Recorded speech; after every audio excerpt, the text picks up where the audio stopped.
গায়ে সকলের কাছে আমি কি করে মুখ দেখাবো রানীমা, কি করে মুখ দেখাবো?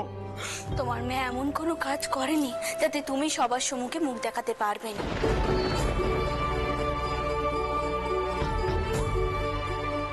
ও কোনো দোষ করেনি, ও নতুন চাউর মশাইয়ের সাথেই ছিল, আর তারা দুজনে বিয়ে করেছে। চুপ করো তোমরা।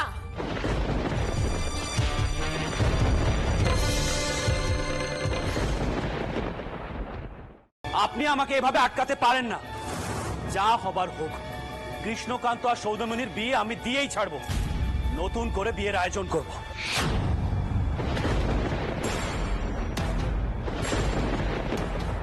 তুই যদি তাই করিস তাহলে দেখ দেখ তো দিম্মা কি করতে পারে।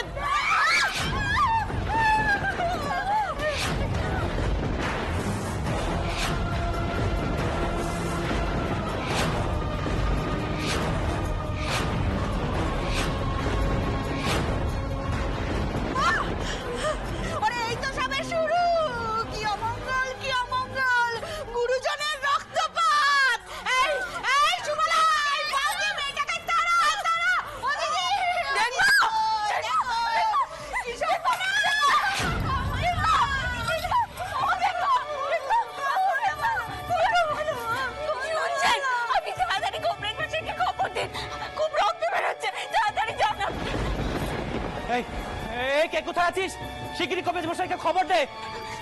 না না, কাউকে দে না। আপনি নিজে যান, দরকার পড়লে কোনো ভালো ডাক্তার নিয়ে আসুন।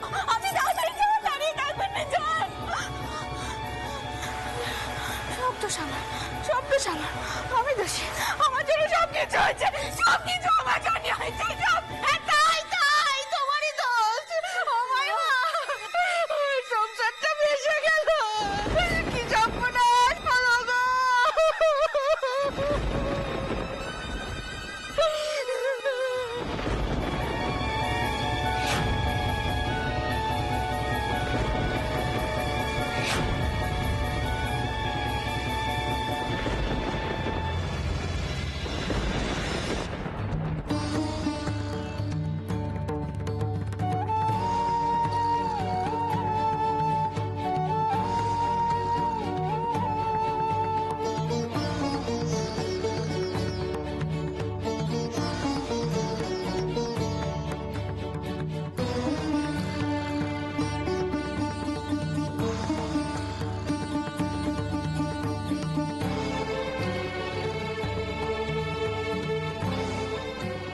কবিরাজ মশাই, এখন কেমন বুঝছেন? অনেকখানি রক্তক্ষরণ হয়েছে তো, আর নারীও খুব দুর্বল।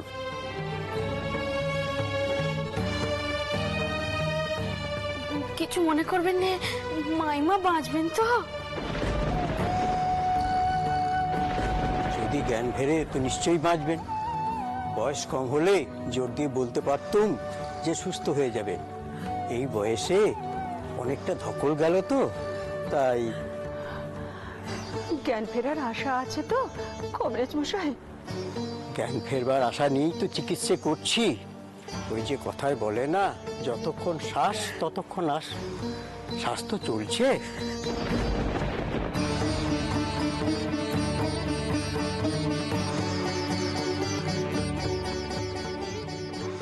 দেখুন কবিরাজ মশাই, পরিস্থিতি যদি কোনো রকম সংকটজনক বলে মনে হয়, আপনি কিন্তু সঙ্গে সঙ্গে জানাবেন।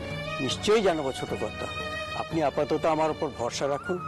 আমি না পারলে না হয় সাব ডাক্তারকে ডাকবেন।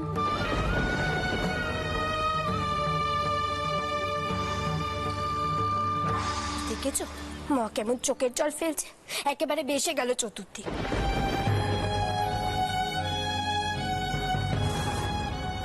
আগে যদি সবার কথা শুনতো তাহলে এমন কাণ্ডি হতো না। পাষাণ গো পাষাণ, আমার মা একেবারে পাষাণ।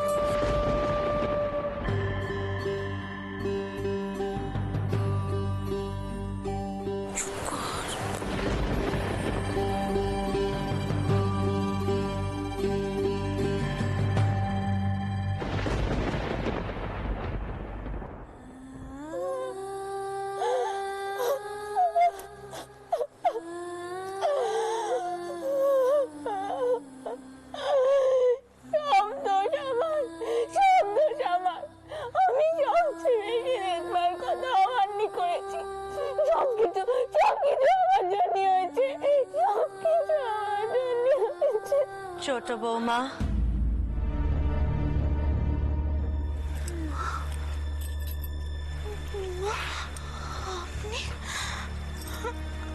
কেন নিজেকে এমন করে অপরাধী ভাবছো? কেন এত কষ্ট পাচ্ছ তুমি বলো তো? মনে মা, আজ দিনবার সঙ্গে এত কিছু হলো, আর আর আপনি এসেছেন আমাকে সান্ত্বনা দিতে।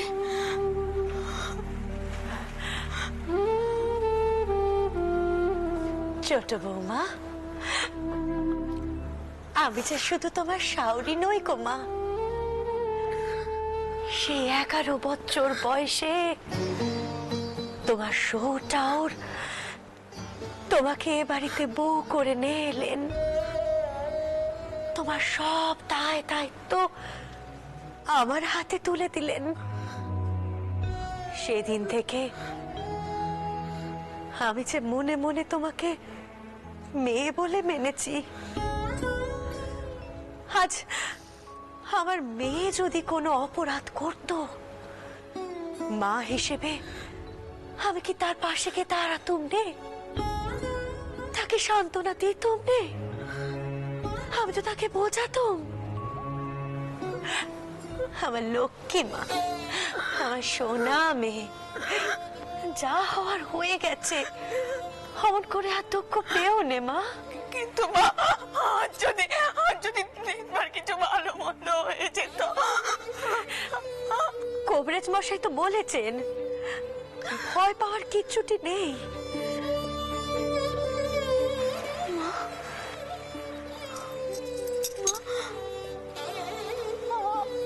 আপনি মানুষ নন মা, আপনি মানুষ নন, আপনি স্বয়ং দেবী মা। আপনার মতো শাওরি পাওয়া যায় অনেক জন্মের পুণ্যের ফল মা, অনেক জন্মের পুণ্যের ফল।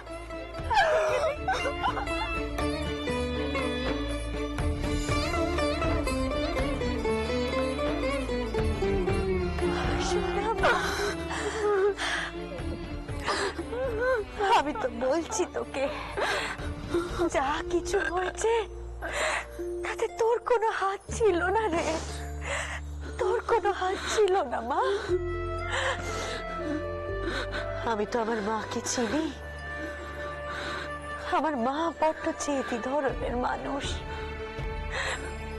আমার সোনা মা, শান্ত হ। অমন করে কাঁদিস নে, অমন করে কাঁদিস নে। তার থেকে তুই বরং তোর রঘুবীরকে ডাক। আমি জানি তুই মরতে তোর রঘুবীরকে ডাকলে সব ঠিক হয়ে যাবে, সব।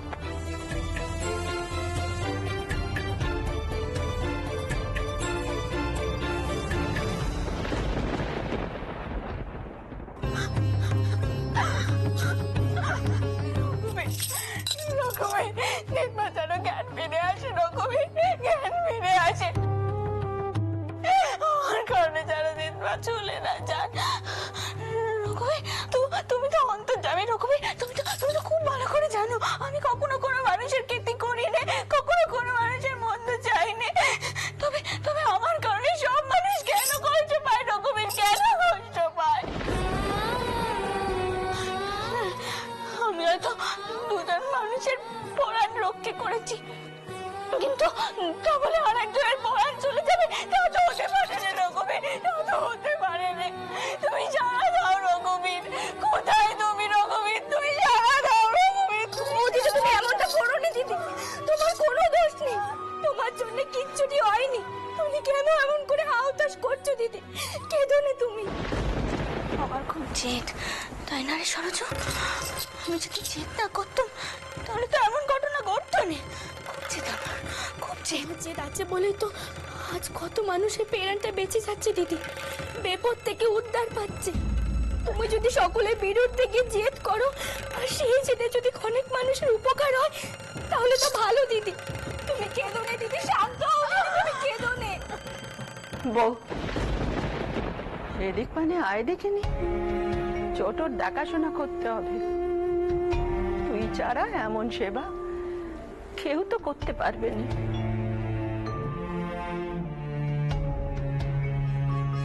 আয় বউ, আয়।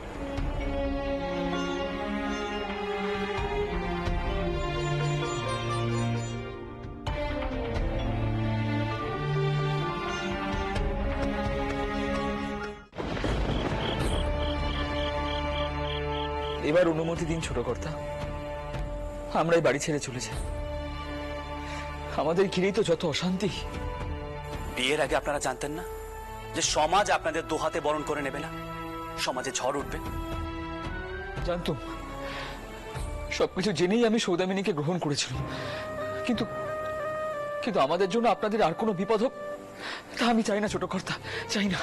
দেখুন ঠাকুরমশাই, বিপদ মাথায় নিয়ে সমাজের পরোয়া না করে আমরা আপনাদেরকে আশ্রয় দিয়েছি, আর এখন বলছেন চলে যাবেন। দেখুন, যা ঘটছে তার জন্য আপনারা মোটেও দায়ী নন। আমাদের বিপদ নিয়ে আপনাদেরকে ভাবতে হবে না। আর এভাবে বাড়ি থেকে চলে গেলেই কিন্তু সমস্যার সমাধান হবে না। একবার ভেবেছেন কি খাবেন, কোথায় থাকবেন? শুধুমাত্র ভালোবাসা দিয়ে পেট ভরে না ঠাকুরমশাই।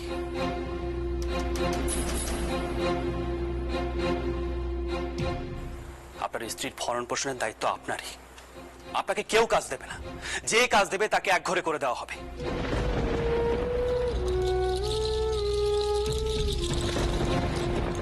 সবকিছু ভেবেই বলছি ছোট কর্তা, আপনাদের এত অপমান, ঠাকুরনের প্রাণ সংশয়, এই সবকিছুর জন্য আমি না নিজেকে ক্ষমা করতে পারছি না।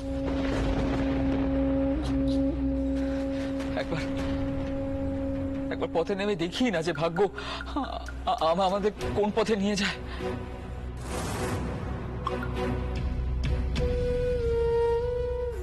আমাকে একটু ভাববার সময় দিন ঠাকুরমশাই। এভাবে চলে গেলেই তো সমস্যার সমাধান হবে না। তাছাড়া বাইরে আপনারা মোটেও নিরাপদ নন।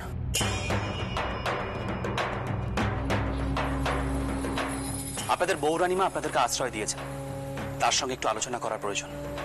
সকাল হোক, তারপর না হয় ভেবেচিন্তে একটা সিদ্ধান্ত নেওয়া যাবে।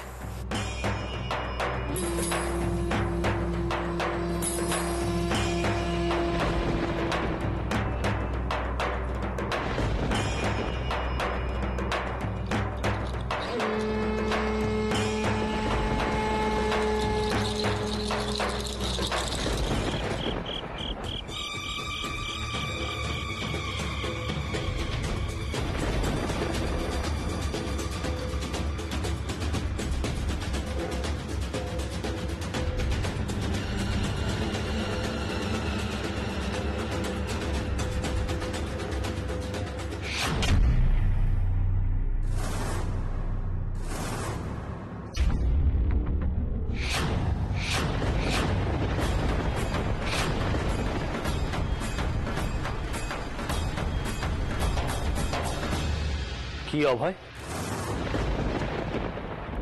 কোথায় যাচ্ছ? ব্রাহ্মণদের খবর দিতে? কি তুমি বলতে যাচ্ছিলে যে কৃষ্ণকান্ত বাড়ি থেকে চলে যেতে চাইছিল, আর আমি তাকে যেতে দেইনি? ধর্মবিরোধী কাজ করছে, এমনকি সর্দার আর তার মেয়ে সৌদামিনীকে এ বাড়িতে আশ্রয় দিয়েছে। এসব সাতকাহন বলতে যাচ্ছিল তো? কিন্তু না অভয়, এ বাড়ি থেকে তুমি বেরোতে পারবে না যতক্ষণ না পর্যন্ত কৃষ্ণকান্তদের নিরাপদ দূরত্বে কোথাও পাঠাতে পারছি। তার আগে তুমি বাড়ি থেকে বেরোতে পারবে না। জোর খাটাচ্ছ আমার উপর। আমি ওই মার বংশের বেটা, এই বাড়ি থেকে ঢোকা বেরোনো সম্পূর্ণ আমার ইচ্ছের উপর নির্ভর করে। তুমি তো দেখতেই পাচ্ছ অভয়, তোমার ইচ্ছে আর কোনো কিছু হবার নয়। আর তুমি যদি জোর খাটাও তাহলে সমস্যা তোমারই বাড়বে।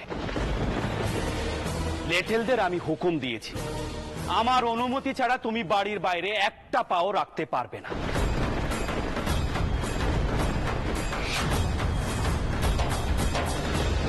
তোমার এই জোর খাটানোর কথাটা চারিদিকে রটলে তোমার কত বদনাম হবে জানো? লোকে বলবে ভাই হয়ে ভাইকে আটকে রেখেছো। এই বদনাম তুমি সামলাতে পারবে তো? বদনাম হলে তো ব্রাহ্মণদেরই ভালো। টেরা পিটিয়ে ব্রাহ্মণরা বলতে পারবে ব্রহ্ম সাপ অকাঠ্য, তাই বাবু রাজচন্দ্র দাসের বদনাম হলো। সর্দার, সর্দার, সৌদামিনীকে নিয়ে এখানে এসো।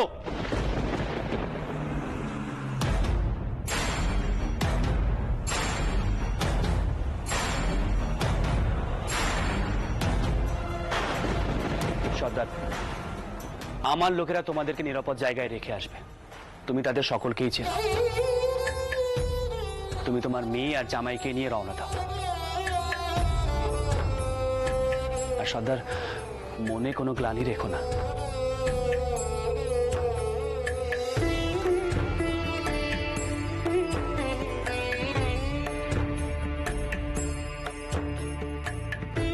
আমি তোমাকে আশীর্বাদ করছি, তোমরা সুখী হও।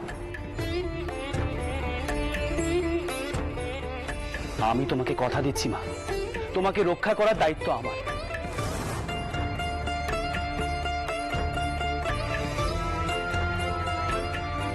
এসো, আসুন ঠাকুর মশাই।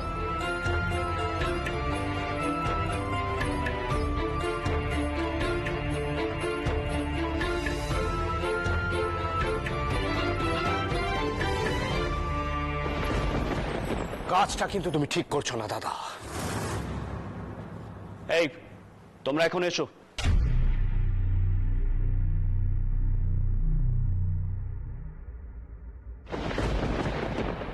দেখো, মাথা ঠান্ডা করে আমার কথা শোনো। এর আগে বহুবার তুমি আমার সঙ্গে ঝগড়া করেছো, লাঠালাঠি করেছো, এমনকি পেছন থেকে ছুরিও মারতে গেছো, আমার শত্রু পক্ষের সঙ্গে হাত মিলিয়েছো, কিন্তু তুমি কিছুই করতে পারোনি। না তুমি আর্থিকভাবে লাভবান হয়েছো, না সমাজে তোমার প্রতিপত্তি বেড়েছে। স্পষ্ট করে বলবে কি বলতে চাইছো? স্পষ্ট করে বলছি অভয়, তুমি কখনো কোনোদিন আমাকে আটকাতে পারো কি? পেরেছো কি? দেখো অভয়, আমার দিক থেকে একটা প্রস্তাব আছে। তুমি খুব ভালো করে জানো আমি কারবারি মানুষ, লেনদেন করি। তুমিও মার বংশের বেটা, তোমার রক্তেও লেনদেন রয়েছে। আর আমি বিশ্বাস করি লেনদেন আর লাভ ক্ষতির ভাষাটা তুমিও বুঝবে।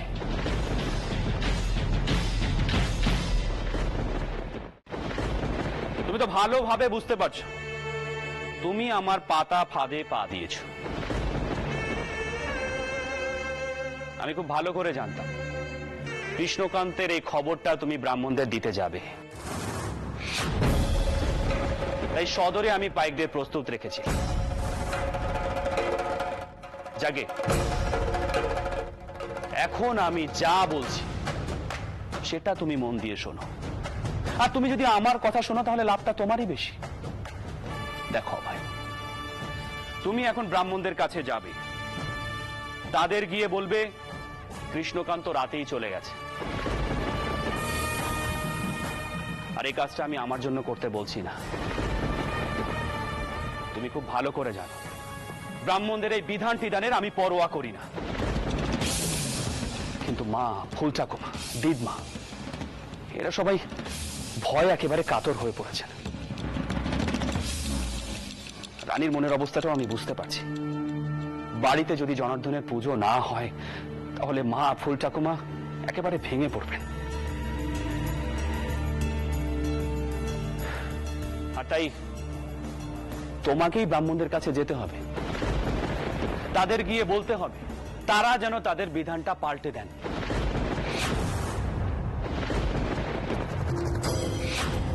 হ্যাঁ অভয়, আমি জানি এই কাজটা তুমিই করতে পারবে।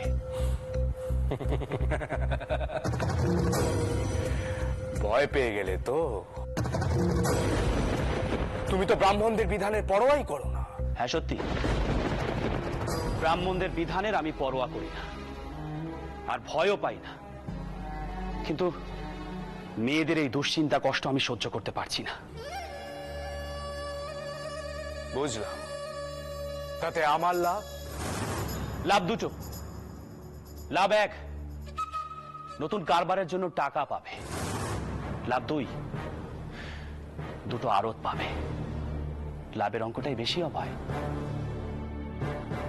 বেশ, তবে তাই হোক। তাহলে ওই কথাই রইল। আর লেনদেনের একটা নিয়ম আছে, সেটা নিশ্চয়ই তোমাকে মনে করিয়ে দিতে হবে না। আগে কাজ হবে, তারপর তুমি যা যা পাবার পাবে। তাই হবে দাদা। তাহলে অভয়, এবার দেখি ব্রাহ্মণদের কাছ থেকে কি করে তুমি বিধানটা পাল্টে আনতে পারো।